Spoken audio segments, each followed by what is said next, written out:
ജില്ലയിലെ ശാസ്താംകോട്ട ബ്ലോക്കിൽപ്പെടുന്ന നമ്മുടെ ബണ്ട് റോഡാണ്. ശാസ്താംകോട്ട കായലിന്റെ ബണ്ട് റോഡാണ്. വളരെ മനോഹരമായ ടൂറിസം സാധ്യതയുള്ള, എന്നാൽ ഒരു വിധത്തിലുള്ള വികസനങ്ങളും ഇല്ലാതെ CCTV ക്യാമറ മാത്രം വെച്ചിട്ടുള്ള ഒരു സ്ഥലം.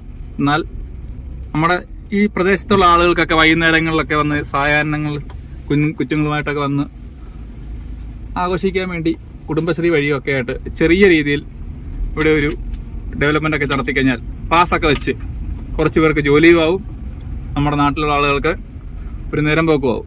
അതിനുവേണ്ടി നമ്മുടെ പഞ്ചായത്തും MPയും MLAയും മന്ത്രിമാരൊക്കെ ഒന്ന് ദയവായി ശ്രദ്ധിക്കുക. ഓക്കെ, നന്ദി, നമസ്കാരം. നമ്മളിപ്പോൾ നിൽക്കുന്നത് ശാസ്താംകോട്ട ബണ്ട് റോഡിലാണ് കേട്ടോ. കായലിന് ചുറ്റുമുള്ള പുന്നമൂട് കയറി വരുന്ന ബണ്ട് റോഡിലാണ്. നിങ്ങൾക്കിപ്പോൾ പുല്ലുകൾ മാത്രമേ കാണാൻ പറ്റുന്നുള്ളൂ, പക്ഷേ വളരെ മനോഹരമായൊരു മൺപാതയുണ്ട് ഇവിടെ. മൺപാതയുണ്ട്, അതുപോലെ മനോഹരമായ കായൽപ്പരപ്പുണ്ട് കേട്ടോ. എന്നാൽ നമ്മുടെ സർക്കാർ, ടൂറിസം വകുപ്പ്, മറ്റുള്ള കാര്യങ്ങളും MLA MP എന്നുള്ള ഇതൊന്ന് കാണണം കേട്ടോ. വളരെ മനോഹരമായ ഈ സ്ഥലത്തെ ടൂറിസം വകുപ്പിന് വേണ്ടി ഡെവലപ്പ് ചെയ്ത് നമ്മുടെ നാട്ടിലുള്ളവർക്കെങ്കിലും വന്ന് വൈകുന്നേരങ്ങളിൽ സായാഹ്ന സമയങ്ങളിൽ ചിലവഴിക്കാനുള്ള ഒരു അവസരം ഒപ്പിച്ച് കുടുംബശ്രീ വഴിയോ മറ്റ് പ്രൈവറ്റ് മേഖലകളിൽ കൊടുത്തോ എങ്ങനെയായാലും കുഴപ്പമില്ല.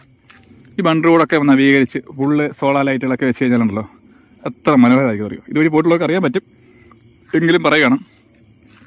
മനോഹരമാക്കി ഇതിനെ വൈകുന്നേരങ്ങളിൽ രാവിലെ ഒരു എൻട്രി ഫീസൊക്കെ വെച്ച് ഫുഡും കാര്യങ്ങളൊക്കെ ചെറിയ ഫുഡൊക്കെ വെച്ച് പ്ലാസ്റ്റിക് വിമുക്തമാക്കി പ്രകൃതിക്കിണങ്ങുന്ന രീതിയിൽ ചെയ്യാൻ പറ്റുന്ന കാര്യമുള്ളല്ലോ.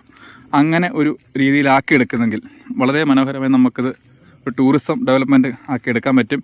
ശാസ്താംകോട്ട കായലാണ്, ശുദ്ധജല തടാകമാണ്. ആ ശുദ്ധജല തടാകത്തെ മലിനമാക്കാത്ത രീതിയിൽ ടൂറിസ്റ്റുകളെ ആകർഷിക്കുന്ന രീതിയിൽ ഇതൊന്ന് ഡെവലപ്പ് ചെയ്യാൻ വേണ്ടി നമ്മുടെ സർക്കാരും നമ്മുടെ പഞ്ചായത്തും മുൻകൈ എടുക്കുമെന്ന് കരുതുന്നു. ഓക്കെ.